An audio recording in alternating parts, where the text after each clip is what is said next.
Hello guys, welcome to Soni online classes. आज इस video में मैं डिस्कस करने जा रहा हूँ डायरेक्शन ऑफ लैंग्वेज चेंज, भाषा परिवर्तन की दिशा। भाषा संस्कृति के समान स्थिर नहीं है, बल्कि गतिशील समय के साथ इसमें परिवर्तन होते आए हैं। आप देखोगे कि स्टार्टिंग में क्या लैंग्वेज था, कौन कौन सा लैंग्वेज था, कौन कौन सी भाषा थी, और आज कितने सारे भाषाएं आ गए हमारे बीच। यानी भाषा संस्कृति की तरह ही सिमिलर होती है। जिस तरह से हमारी संस्कृति तब से लेकर अब तक में काफ़ी चेंजेस आए हैं संस्कृति में, यानी कल्चर में, उसी तरह से भाषा भी। इसलिए कहा जाता है भाषा संस्कृति के समान स्थिर नहीं होता है, बल्कि गतिशील समय के साथ इसमें आपको देखने को मिलेगा चेंजेस। विश्व की बात करें यानी वर्ल्ड, तो विश्व में कोई भी ज्ञात ऐसी भाषा नहीं है जिसमें चेंजिंग नहीं हुआ है। अगर हम इंग्लिश लैंग्वेज की बात करें, इंग्लिश लैंग्वेज के ऊपर ध्यान दें, तब हमें पता चलेगा कि प्राचीन एंड आधुनिक काल के बीच जो इंग्लिश जो लैंग्वेज है, अंग्रेजी जो भाषा है, उस भाषा में व्यापक बदलाव आया है, काफ़ी चेंजेस आया है। अगर इंग्लैंड के भाषाई इतिहास को समझने का प्रयास किया जाए, तब हमें पता चलता है कि इंग्लैंड में डिफरेंट टाइप्स के लैंग्वेजेस बोली जाती है, एंड उन लैंग्वेजेस के मिश्रित रूप भी प्रकट होते हैं। इंग्लैंड में सबसे पहले रोम वासियों का आगमन फर्स्ट सेंचुरी के बाद हुआ था, एंड रोमन उपनिवेश की स्थापना हुई थी।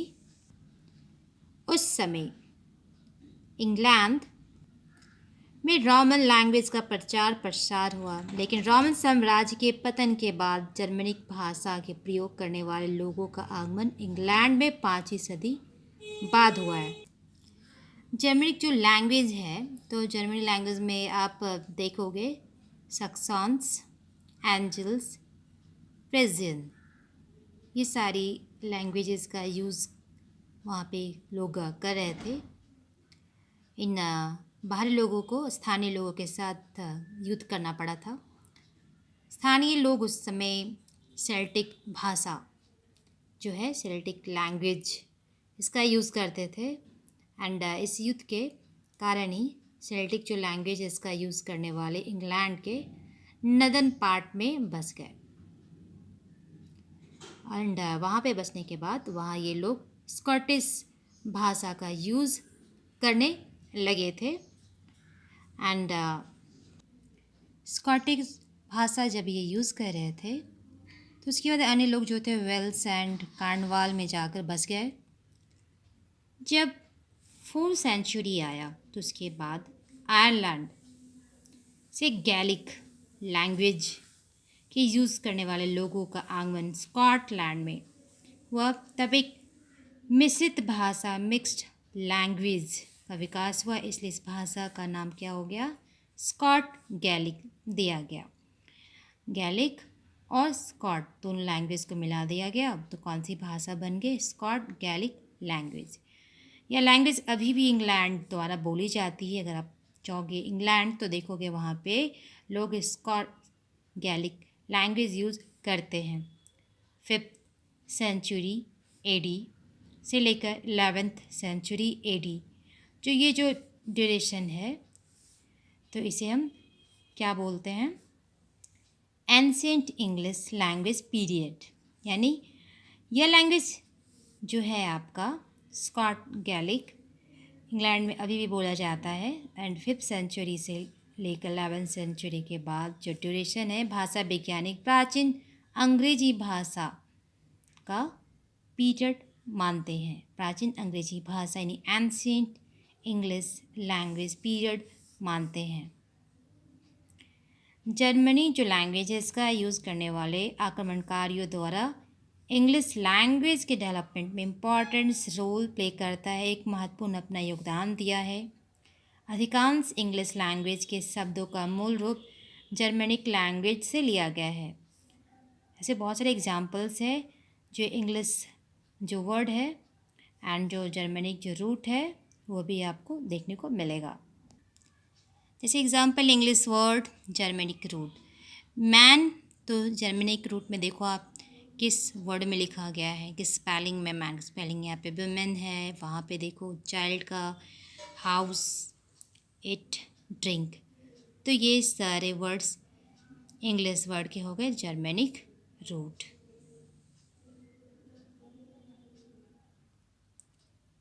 8th century to 9th century में एंग्लो स्कैन्स के लैंग्वेज के यूज़ करने वाले क्रिश्चियनिटी जो थे, यानी कि ईसाई धर्म वाले जो एक्सेप्ट कर लिए थे इस धर्म को, उस समय ईसाई धर्मावलंबियों की जो लैंग्वेज थी वो लैटिन हुआ करती थी।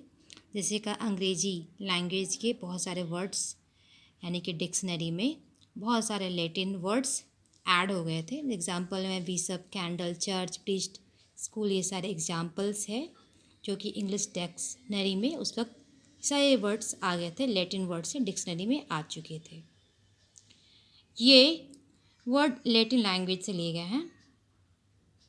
इंग्लिश लैंग्वेज पर केवल जर्मनिक लैंग्वेज के यूज़ करने वाले आक्रमणकारियों की भाषा का भी काफ़ी उन पर इफ़ेक्ट पड़ा था, लेकिन इसके बाद आक्रमणकारियों का भी प्रभाव पड़ा था। अंग्रेजी जो है, यानी अंग्रेजी भाषा में अनेक भाषा स्कैंडिनेवियन लैंग्वेज से लिए गए हैं। एग्जाम्पल के तौर पे देखोगे आप law, lack, skin, sky etcetera.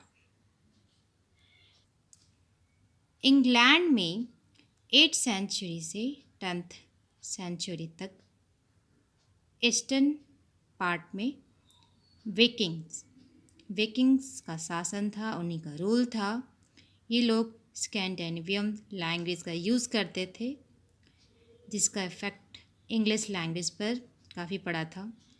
जब 1066 ईस्वी में नॉर्मन्स ने इंग्लैंड पर विक्ट्री प्राप्त की थी, तब इंग्लैंड ने मध्य अंग्रेजी भाषा की शुरुआत हुई। तो नॉर्मन्स का रूल कहाँ कहाँ था? इंग्लैंड, वेल्स, स्कॉटलैंड के ऊपर इनका रूल्स था। तो ये जो काल है 15th यानी 15वीं सदी तक जारी रहा।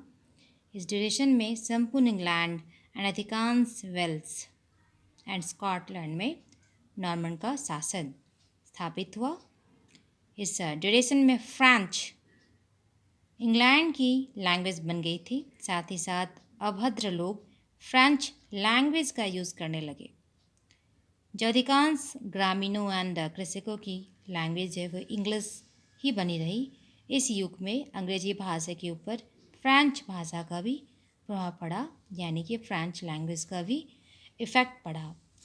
मॉडर्न इंग्लिश लैंग्वेज में देखेंगे जैसे defence, army, tax, medicine etcetera, ये सब मॉडर्न इंग्लिश लैंग्वेज के एग्जांपल्स है। फ्रेंच जो आपका लैंग्वेज है उसे लिए गए हैं। लैंग्वेज के जितने भी वैज्ञानिक हैं, यानी भाषा वैज्ञानिकों के अनुसार आधुनिक अंग्रेजी भाषा काल की शुरुआत 15वीं शताब्दी में हुई है। यह काल वर्तमान समय तक जारी है। मध्यकालीन अंग्रेजी भाषा एंड आधुनिक कालीन अंग्रेजी भाषा के बीच ज़्यादा चेंजेस नहीं आए हैं। फ्यू चेंजेस है। तो इंग्लिश लैंग्वेज में आए इन व्यापक परिवर्तनों को हम ये सारे ऑप्शंस यानी उपशीर्षकों में डिवाइड करके स्टडी कर सकते हैं। जैसे आपका पहला जो है फोनोलॉजिकल चेंज, जिसे हिंदी में स्वर मूलक परिवर्तन कहा जाता है। नेक्स्ट है मॉर्फोलॉजिकल चेंज यानी आकृतिक मूलक परिवर्तन।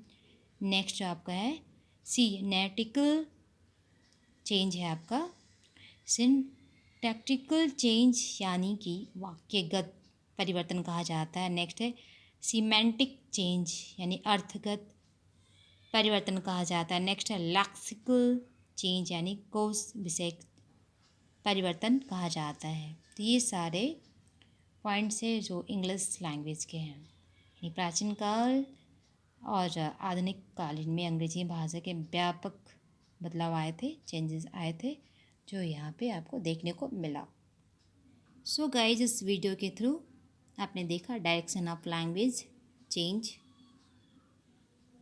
फिर मिलते हैं न्यू वीडियो में न्यू टॉपिक के साथ। Thank you guys for watching my video.